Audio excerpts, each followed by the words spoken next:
Når vi arbejder med de unge herude i Korskærparken, eller generelt med de unge ude fra en kriminalpræventiv indsats, så er indgangen til det, at det skal være helhedsorienteret. Og hvis vi skal tage udgangspunkt i den enkelte unge først og fremmest, så prøver vi at anskue den unge ud fra, hvor den unge må befinde sig henne i sit ungdomsliv.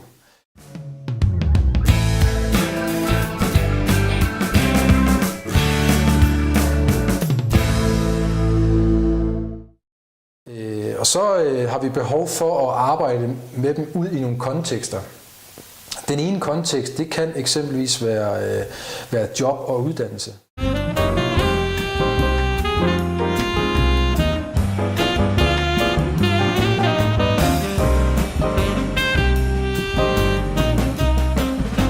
Jeg vil ligesom vise dem sådan mere af mig selv og fortælle dem lidt mere om og ligesom at fortælle dem, hvad det er, der for eksempel kan gøre mig lidt nedtrykt eller gøre mig lidt sur i det, og så vi har noget at arbejde med der, så vi ikke kommer skævt ind på hinanden og får en dårlig oplevelse.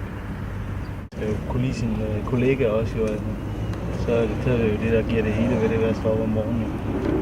Det er jo det, der gør en glad.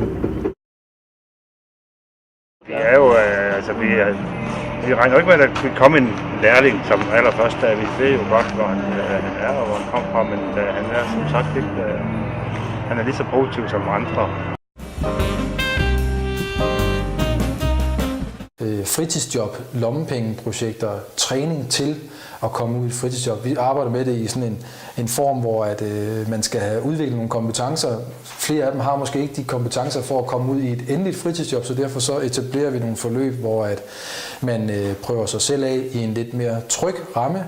Jeg er 15 år. Ja, mit navn er Demir, jeg er 17 år. Jeg hedder Felmer, jeg er 16. Hvad arbejder I med? Ja, vi arbejder med noget, der hedder opgangsservice, så det er blandt andet, hvor vi går rundt til beboere og spørger, om de har brug for en hjælpende hånd til at for eksempel handle ind og IT-hjælp, aflæsning og for eksempel gå en tur med nogle af de ældre mennesker og den slags. Så. Hvad har I lavet i dag, Demir?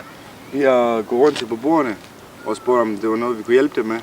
Og så går vi rundt og deler sådan nogle breve ud til dem alle sammen.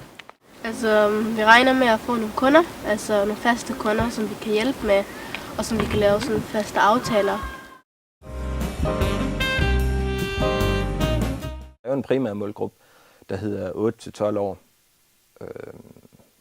Og så er målgruppen jo faktisk også selve familierne. At man skal skabe, være opsøgende på, hvad behov nogle af dem kan have, og så kan hjælpe dem til at hjælpe deres børn. Det er jo lidt altså grundlaget, hvorfor man har søgt om midlerne. Det er jo fordi, man har observeret af de professionelle aktører, der er herude, af dem, der er ansat, at der har været et behov. Og så er der jo sat nogle mål for hvad klubben Korskærs rolle det skal være inde i det. Og det er jo blandt andet altså de ting med at lave et omsorgsfuldt værestedsmiljø, hvor de kan komme blandt andet og få noget at spise, og hvor man har nogle mål med at prøve at hjælpe dem, der især ikke er introduceret til det etablerede institutionsliv i form af SFO'er, fritidsklubber, idrætsklubber, foreninger. Projekt Fritidspas er et 4-årigt projekt, som er støttet af Socialministeriets satspuljemidler, og det overordnede formål er at støtte udsatte og stærkt udsatte børn og unge i alderen 6-18 år ud i fritidsaktiviteter. Det er enormt vigtigt, at unge mennesker og børn har en fritidsbeskæftigelse. Det der med at have noget at se frem til, og noget man skal afsted til. At man kan få lov til at dyrke noget, man interesserer sig for, og så er det jo lige meget, om det er fodbold eller spejder. Og det der med, at man får venner et andet sted end måske lige i skolen, eller når man hænger med vennerne rundt omkring i hjemmene. Og så det der med, kan man sige, tid man bruger på en aktivitet, er jo også tid væk fra gadehjørnerne.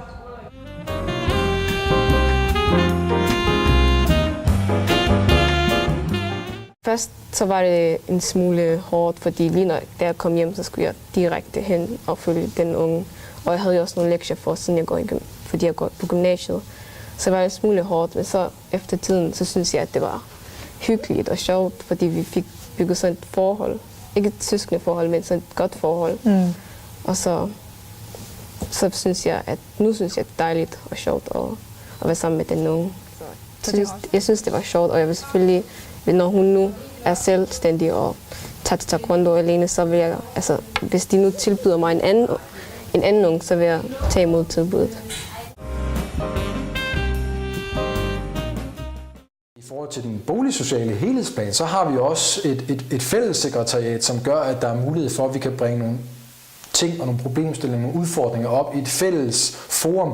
En kontekst i den unges liv er i høj grad også forældre og forældreinddragelsen i den unges liv, og specielt i et område som Korskærparken, som er et udsat boligområde, som er meget forskelligartet i forhold til de ressourcer, forældrene har. Der er nogen, der har nogle rigtig stærke ressourcer for at kunne hjælpe deres børn og de unge mennesker, men der er også nogen, der har behov for hjælp, og der er nogen, vi skal være tydelige omkring den kontakt, vi har til deres barn, og den udvikling, vi gerne vil skabe for dem.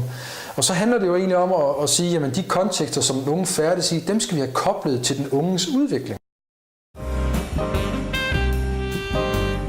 Ungercaféen er et sted, hvor vi kan rumme alle unge, uanset hvor de kommer fra i verden, og hvad for en hudfarve de har, og køn, også piger og drenge, og alle er velkommen. Ungecafé er et sted, hvor der samler unge, og et sted, hvor der foregår mange forskellige aktiviteter. Vi har været unge, vi har været i samme situation som de drenge, de er i nu, og vi har oplevet nogle ting, og vi ved, hvilken påvirkning der kan, eller hvilken pres og hvilken påvirkning der er, for i hvert fald, at de ender på den rette eller den forkerte vej. Og der er vi sådan lidt alternativ i forhold til, at vi har oplevet så mange ting, og vi har haft deres sko på et eller andet tidspunkt og oplevet det, så vi prøver så at dele den erfaring, vi har haft.